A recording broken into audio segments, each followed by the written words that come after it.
இன்னைக்கு சம்ஸ் பாருங்கள். What is the missing number in the proportion 4:13:64 டேஸ்ன்னு கேட்டிருக்காங்க. அந்த எக்ஸு அந்த டேஸ் இருக்க இடத்துல என்ன நம்பர்ன்றதை நம்ம கண்டுபிடிக்கணும். இந்த மாதிரி சம்ஸ் கொடுத்தாங்க அப்படின்னா கொடுத்துருக்க வேல்யூ டேஸுக்கு வந்து எக்ஸ்ன்னு வச்சு நம்ம செய்யணும். சரியா? இப்போ பாருங்கள் சம்ஸை. 4:13 ஈக்குவல் டு 64. இந்த இடத்துல வந்து என்ன வரும்னு கேட்டிருக்காங்க. அதை எக்ஸ்ன்னு வச்சுக்கோங்க. எப்பயுமே நம்ம ஃபஸ்ட்டு இதையும் லாஸ்ட் இதையும் கம்பேர் பண்ணணும். அதே மாதிரி செகண்ட் மிடில் டேர்ம் ரெண்டையும் கம்பேர் பண்ணணும்.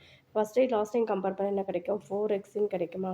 அப்போ 4x = 13 × 64ன்னு கிடைக்கும்.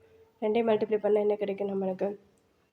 13 × 64. இதை அப்படியே வச்சுக்கிட்டாலும் சரி, மல்டிப்ளை போட்டாலும் சரி, இந்த ஒரே ஆன்சர் தான் கிடைக்கும். நான் என்ன பண்ண போறேன்? கீழே கொண்டு வந்து அடிச்சு கொடுக்க போகிறேன். அப்போ x = 13 × 64 / 4ன்னு போட்டலாம். சரியா? 1 4 is 4, 16 4s are 64. அப்போ இதையும் மல்டிப்ளை பண்ண என்ன கிடைக்கும்? 6 3s are 18. அப்போ 208. அப்போ இது answer C is the correct answer. இது மாதிரி லாங் வீடியோ வேணும் அப்படின்னா நம்ம சேனலை சப்ஸ்கிரைப் பண்ணுங்கள். தேங்க்யூ.